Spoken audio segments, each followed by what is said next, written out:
भाजप नेते सुधीर मुनगंटीवार नाराज असल्याची सूत्रांची माहिती आहे। मंत्रीपद न मिळाल्यानं मुनगंटीवार नाराज असल्याची शक्यता वर्तवली जाते। नागपुरात असून सुद्धा आज विधान भवनात मुनगंटीवार फिरकले नाही। कालच्या शपथविधी सोहळ्यात देखील मुनगंटीवारांची अनुपस्थिती पाहायला मिळाली।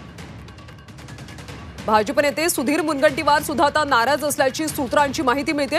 त्यांना देखील मंत्रिपद मिळालं नाही, त्यामुळे मुनगंटीवार नाराज असल्याची शक्यता आहे। नागपुरात अजून सुद्धा आज विधान भवनात मुनगंटीवार आले नाहीत। कालच्या शपथविधी सोहळ्याला सुद्धा ते उपस्थित नव्हते। सविस्तर अपडेट्स घेऊयात आमचे प्रतिनिधी कृष्णात पाटील यांच्याकडून। कृष्णात, खरं तर काल मंत्रिमंडळाचा विस्तार झाल्यानंतर अनेक नाराज सध्या समोर येतात, त्यातच सुधीर मुनगंटीवार सुद्धा नाराज असल्याची माहिती आहे। नेमके काय ताजे अपडेट्स मिळतात?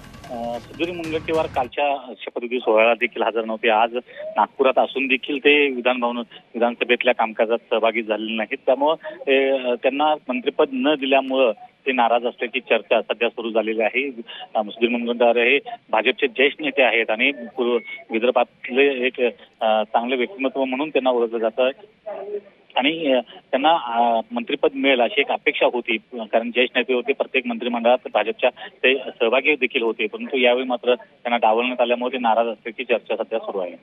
धन्यवाद कृष्णा, त्या सगळ्या सविस्तर माहितीसाठी। तर सुधीर मुनगंटीवार सुद्धा नाराज असल्याची माहिती आता समोर येते।